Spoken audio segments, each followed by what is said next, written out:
really we just continue to try to make progress and get more and more players. You know, I said in the beginning of this spring that probably the number one objective was how many guys can we come out of the spring that can play winning football at their position, whether it's on offense, defense, special teams. And, you know, we continue to sort of grind through that. And I would say right now that, you know, we probably got a little more experience, a little more knowledge.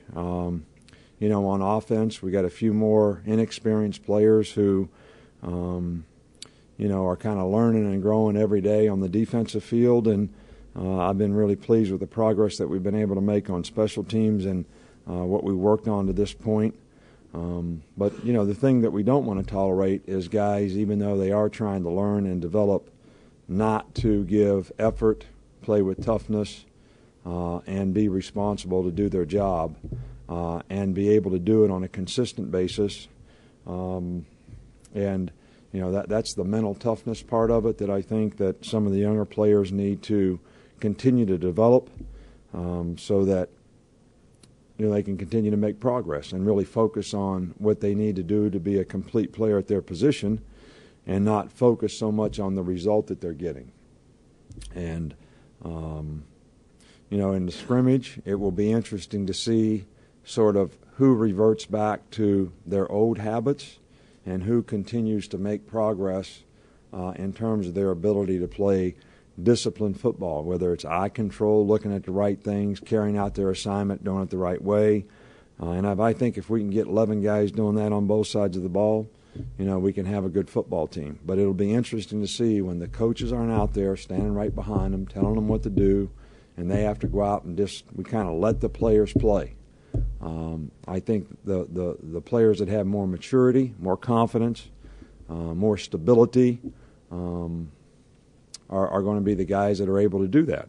So it'll be interesting to see how everybody responds to that in a scrimmage situation. And, you know, that's one of the reasons that we go out there and scrimmage so that we can see who is more ready to compete, who is ready to be more responsible, who is ready to sort of take it to the next level in terms of being able to carry out what they do without any assistance, to recognize, to communicate, to do it on their own. So that'll be something that we're, you know, look forward to in Friday's practice. And wherever we are each day, you know, we got to build from there. And you got to do it one step at a time. And we got to be patient in helping each player become the best player that he can be and use every opportunity we have and every rep that we have to be able to do that. Star Jackson did, you know, come back to practice today. He fulfilled all the academic obligations that he had to be able to come back, and, you know, hopefully he'll continue to do those things and be able to continue to participate with the team and kind of go from there. So, any questions?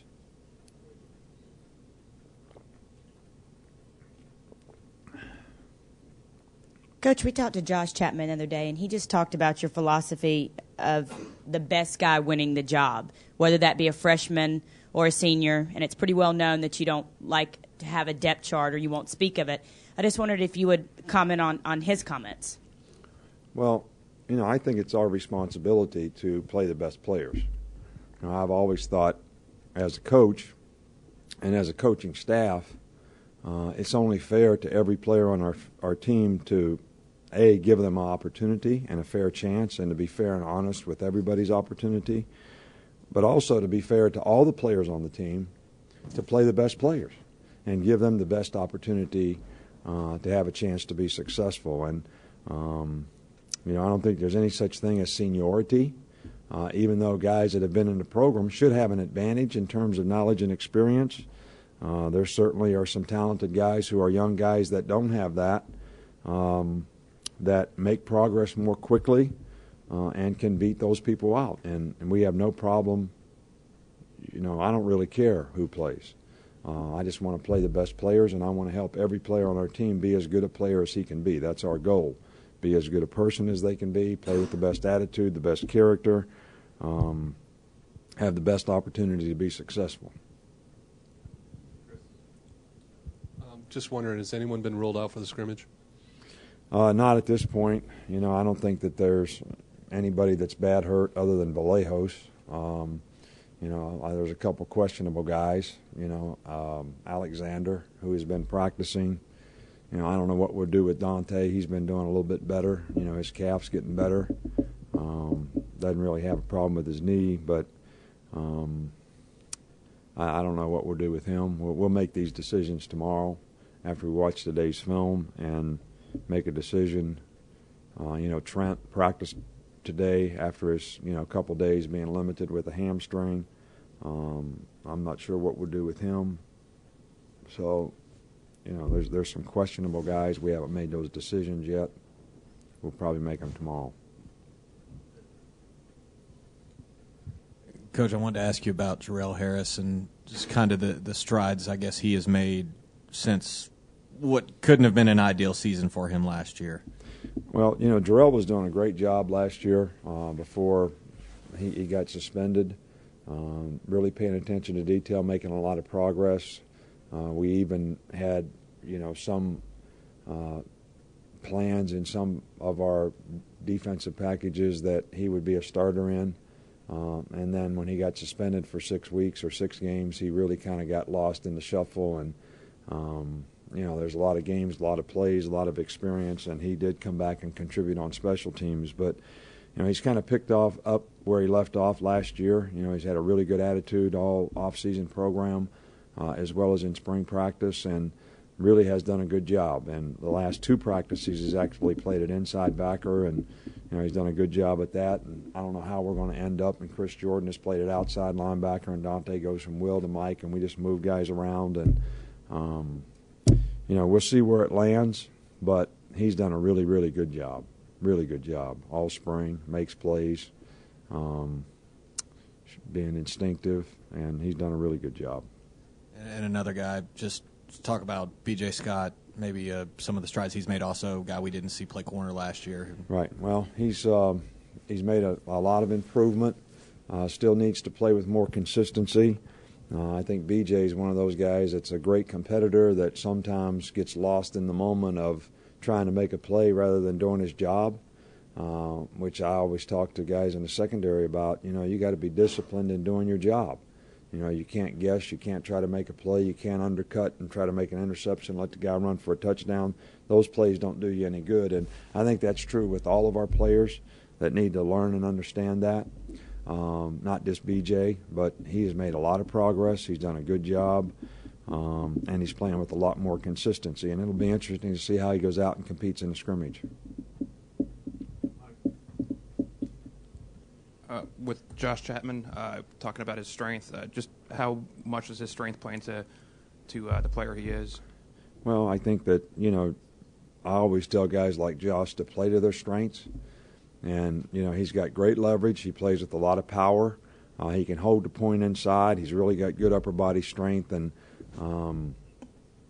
I think all those things are tremendous assets in his play. But I think the thing that he's improved on the most in this spring is his quickness. He's moving better.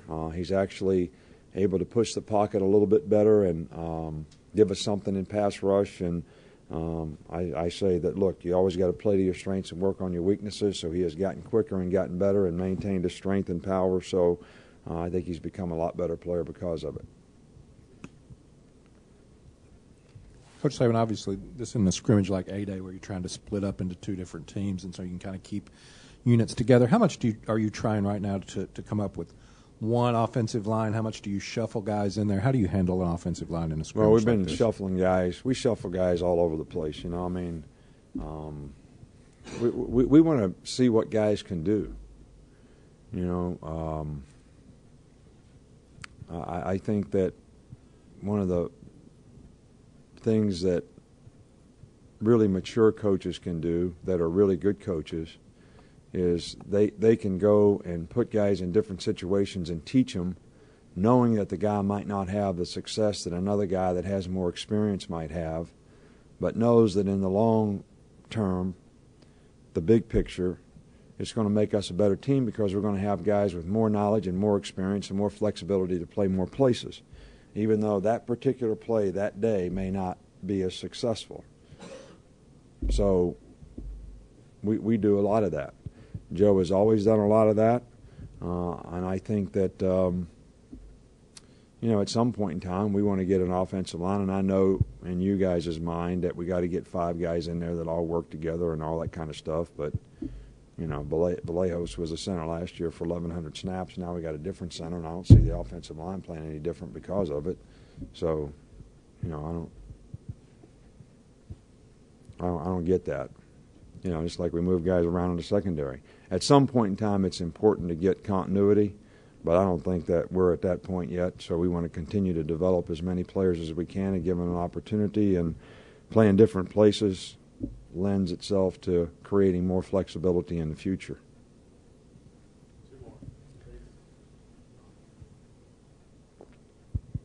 Coach, yesterday the Texas Tech athletic director said that a game with Alabama is in the works for 2012. Can you comment on that possibility?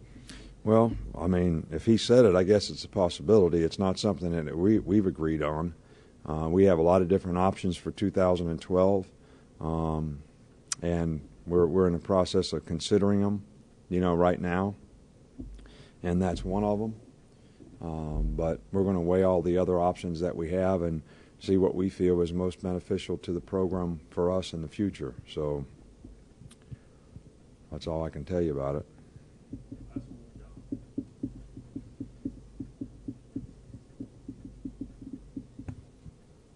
Coach, could you talk a little bit have you seen Julio just getting stronger, back to kind of his normal strength level, and how hard does he work to get to that point? When wasn't he at his normal? Well, he said today that he was a point after shoulder where he really had to start from scratch on his bench press, just I guess as a rehab process. No, he's done extremely well. I think he's playing great. He's having a great spring.